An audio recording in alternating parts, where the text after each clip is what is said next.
Message to murder.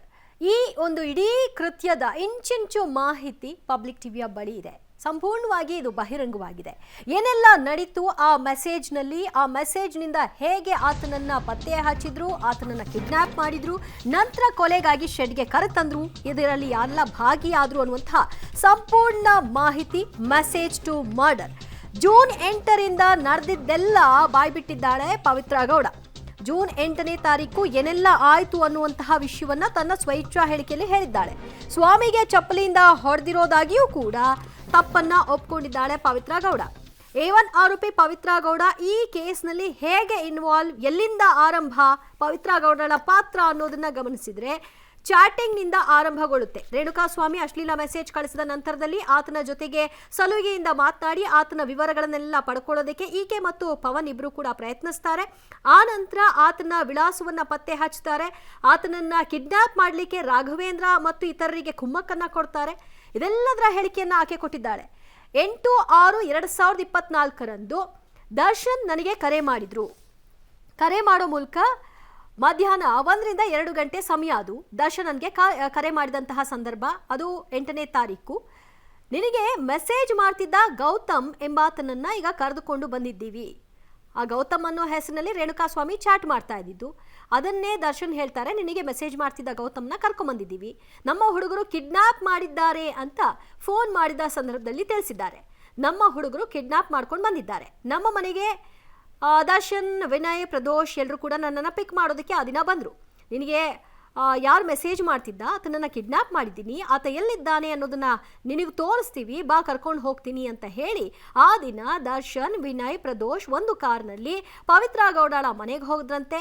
ಆನಂತರ ಪವಿತ್ರ ಅದೇ ಕಾರ್ನಲ್ಲಿ ಬಂದಿದ್ದಾರೆ. ಪ್ರದೋಷ್ಗೆ ಸೇರಿದ ಕಪ್ಪು ಬಣ್ಣದ ಕಾರ್ನಲ್ಲಿ ಅವತ್ತು ಪವಿತ್ರ ಗೌಡ ಮನೆಯಿಂದ ಈ 4 ಕೂಡ ಶೆಡ್ನತ್ತ ಹೊರಟಿದ್ದಾಗಿ ತಿಳಿಸಿದ್ದಾಳೆ. ಆತನಿಗೆ ಬುದ್ಧಿ ಕಲ್ಸೋಣ ಬಾ ಅಂತ ಹೇಳಿ ಕರೆ ಮಾಡಿದಂತಹ ದರ್ಶನ್ ಪವಿತ್ರ ಗೌಡಳನ್ನ ಪಿಕ್ ಮಾಡಿಕೊಂಡು ಅಲ್ಲಿಂದ ಕರ್ಕೊಂಡು ಹೋಗಿದ್ದಾರೆ. ನನ್ನನ್ನು ಕಾರ್ನಲ್ಲಿ ಕರೆದುಕೊಂಡು ಬಂದ್ರು. ನಾನು ಅಲ್ಲಿ ಹಲವಾರು ವಾಹನಗಳನ್ನು ನಿಲ್ಲಿಸಿದಂತಹ ಒಂದು ಶೆಡ್ಗೆ ನನ್ನ ಕರ್ಕೊಂಡು ಬಂದರು. ಆ ಕಾರ್ನಲ್ಲಿ ನಾನು ಹೋಗಿದ್ದೆ. ನಾನು ಕಾರ್ನಲ್ಲೇ ಕೂತಿದ್ದೆ. ನಾವು 4 ಜನ ಸುಮಾರು 5 ಗಂಟೆ 10 ನಿಮಿಷ 5ರಿಂದ 10 ನಿಮಿಷ ಕಾರ್ನಲ್ಲಿ 5 ಗಂಟೆ 10 ನಿಮಿಷ ಏನಿದೆ ಸಮಯ 4:15 ಬಿಟ್ಟಿದ್ದಾರೆ. 5 ಗಂಟೆ 10 ನಿಮಿಷ ಅಲ್ಲಿಗೆ ಟ್ರಾವೆಲ್ ಮಾಡಿದ್ದಾರೆ. ಅಂದು ಸಂಜೆ ಪಟ್ಟಣಗೆರೆ ಶೆಡ್ಗೆ ನನ್ನನ್ನು ಕರೆದುಕೊಂಡು ಹೋದರು. ಅಲ್ಲಿವರೆಗೂ ಎಲ್ಲಿದ್ದ ಏನು ಕಥೆ ಅನ್ನೋದು ನಂಗೆ ಗೊತ್ತಿರಲಿಲ್ಲ. ದರ್ಶನೇ ಹೇಳಿದ್ರು, ದರ್ಶನೇ ಕರ್ಕೊಂಡು ಹೋದ್ರು ಅನ್ನುವಂತಹ ಸ್ವಇಚ್ಛಾ ಹೇಳಿಕೆ ಪವಿತ್ರ ಗೌಡಳದ್ದು. ನನ್ನನ್ನು ದರ್ಶನ್ ಕರ್ಕೊಂಡು ಹೋದರು. ದರ್ಶನ್ ಮನೆ ಕೆಲಸ ಮಾಡುವ ನಂದೇಶ್ ಕೂಡ ಈ ಸಂದರ್ಭದಲ್ಲಿ ಅಲ್ಲಿ ಇದ್ರು. ಎಲ್ಲಿ? ಶೆಡ್ನಲ್ಲಿ. ದರ್ಶನ್ ಅಭಿಮಾನಿ ಸಂಘದ ಉಪಾಧ್ಯಕ್ಷ ನಾಗರಾಜು, ಪವನ್ ಕಾರ್ನಲ್ಲಿ ಬಂದರು. ಒಬ್ಬೊಬ್ಬರಾಗೆ ಎಲ್ಲರೂ ಕೂಡ ಶೆಡ್ನತ್ತ ಬಂದರು ಅನ್ನುವಂತಹದ್ದು, ಯಾರ್ಯಾರು ಯಾವ್ಯಾವಾಗ ಬಂದರು ಅನ್ನೋದನ್ನು ಕೂಡ ಹೇಳಿದ್ದಾರೆ.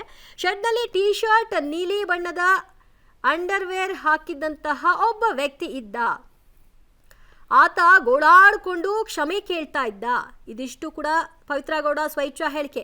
ಇದೇ ವ್ಯಕ್ತಿಗೆ ನಿನಗೆ ಅಶ್ಲೀಲ ಮೆಸೇಜ್, ಫೋಟೋ, ವಿಡಿಯೋ ಕಳಿಸ್ತಾ ಇದ್ದ. ಇದೇ ವ್ಯಕ್ತಿನೇ ನಿನಗೆ ಅಶ್ಲೀಲ ಮೆಸೇಜ್, ಫೋಟೋ, ವಿಡಿಯೋ ಕಳಿಸ್ತಾ ಇದ್ದ ಅಂತ ದರ್ಶನ್ ಪವಿತ್ರಾಗಿ ಹೇಳಿದ್ದಾರೆ. ಇವನ ಒರಿಜಿನಲ್ ಹೆಸರು ಗೌತಮ್ ಅಲ್ಲ, ರೇಣುಕಾಸ್ವಾಮಿ ಅಂತ ದರ್ಶನ್ ಆ ಸಂದರ್ಭದಲ್ಲಿ ಪವಿತ್ರ ಗೌಡಗೆ ಆ ಶೆಡ್ನಲ್ಲೇ ಇದ್ದಂತಹ ಹೊತ್ತಿನಲ್ಲಿ ಹೇಳಿರೋದು. ಚಿತ್ರದುರ್ಗದ ವಾಸಿಯಾಗಿದ್ದು ಈತನನ್ನ ರಾಘವೇಂದ್ರ ಈಗ ಕರ್ಕೊಂಡ್ಬಂದಿದ್ದಾರೆ.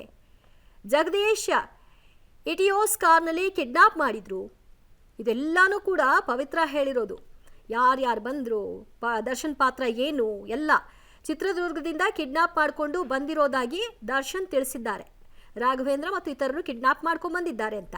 ನನ್ನ ಮುಂದೆ ದರ್ಶನ್, ಪವನ್, ನಾಗರಾಜು, ನಂದೇಶ್ ಎಲ್ಲರೂ ಸೇರಿಕೊಂಡು, ನನ್ನ ಮುಂದೆ ಇವರೆಲ್ಲರೂ ಸೇರಿಕೊಂಡು, ದರ್ಶನ್ ಸೇರಿದಂತೆ ಎಲ್ಲರೂ ಸೇರಿಕೊಂಡು ಥಳಿಸಿದ್ದಾರೆ. ರೇಣುಕಾಸ್ವಾಮಿ ಕೈ ಕಾಲುಗಳ ಮೇಲೆ ಮರದ ರೆಂಬೆಯಿಂದ ಹೊಡೆದ್ರು.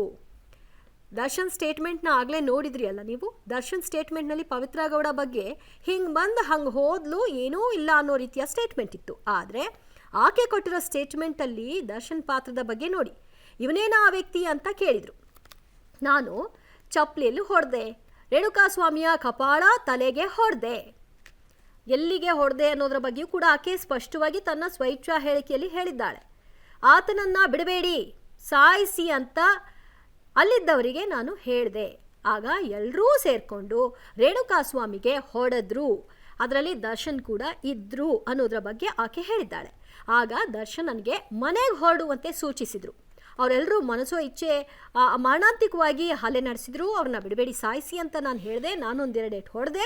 ಅಲ್ಲಿಂದ ದರ್ಶನ್ ನನಗೆ ಕಳಿಸಿದ್ರು. ಅಂದು ಸಂಜೆ 5:30ಕ್ಕೆ ವಿನಯ್ ಜೀಪ್ನಲ್ಲಿ ನನ್ನನ್ನು ಕಳಿಸಿದ್ರು. ಅವನಿಗೆ ಸರಿಯಾಗಿ ಬುದ್ಧಿ ಕಲಿಸ್ತೀನಿ ಅಂತ ದರ್ಶನ್ ಆ ಸಂದರ್ಭದಲ್ಲಿ ಆಡಿದಂತಹ ಮಾತನ್ನು ಕೂಡ ಪವಿತ್ರ ತನ್ನ ಸ್ವಇಚ್ಛಾ ಹೇಳಿಕೆಯಲ್ಲಿ ಹೇಳಿದ್ದಾಳೆ.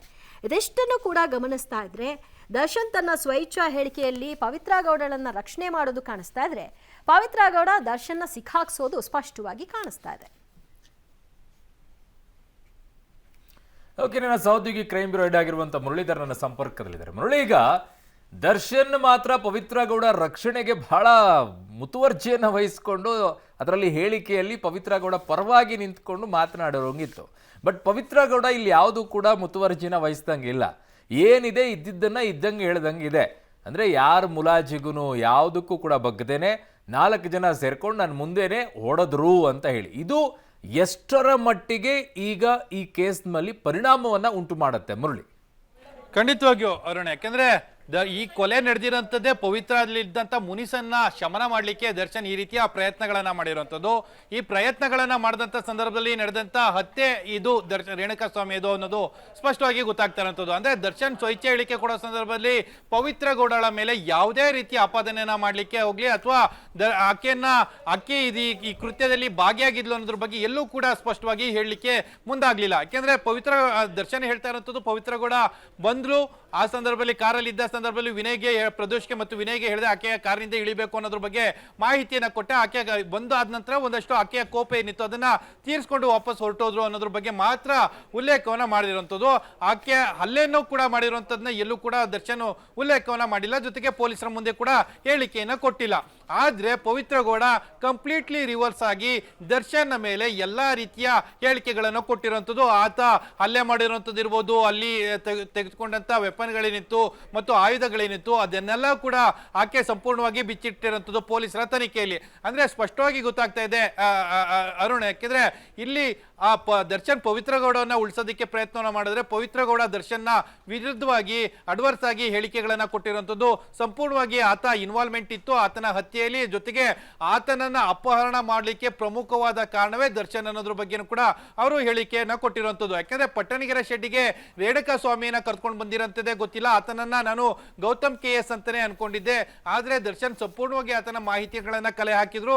ಯಾವಾಗ ಪಟ್ಟಣಗೆರೆ ಶೆಡ್ಡಿಗೆ ಹೋದ ಸಂದರ್ಭದಲ್ಲಿ ಈತನ ನಿಜವಾದ ಹೆಸರು ರೇಣುಕಾ ಸ್ವಾಮಿ ಅನ್ನೋದ್ರ ಬಗ್ಗೆನೂ ಕೂಡ ಹೇಳಿಕೆಯನ್ನ ಕೊಡ್ತಾರೆ. ಜೊತೆಗೆ ಆತನ ಮೇಲೆ ಹಲ್ಲೆಯನ್ನ ಮಾಡಿರುವಂತದ್ದು, ನನ್ನನ್ನ ಕರ್ಕೊಂಡು ಹೋಗ್ಬೇಕಾದ್ರೇನೆ ನಿನ್ಗೊಂದು ಸರ್ಪ್ರೈಸ್ ಅನ್ನ ಕೊಡ್ತೀನಿ ಅನ್ನೋ ರೀತಿಯಲ್ಲಿ ಹೇಳಿಕೆಯನ್ನ ಕೊಟ್ಟು ಕರ್ಕೊಂಡು ಹೋಗಿದ್ರು ಮತ್ತು ವಿಡಿಯೋ ಕಾಲ್ ಅನ್ನು ಕೂಡ ಮಾಡಿದ್ರು ಅನ್ನೋದ್ರ ಬಗ್ಗೆನೂ ಕೂಡ ತಮ್ಮ ಸ್ವಇಚ್ಛಾ ಹೇಳಿಕೆಯಲ್ಲಿ ಉಲ್ಲೇಖವನ್ನ ಮಾಡಿರುವಂತದ್ದು ಅರುಣ್.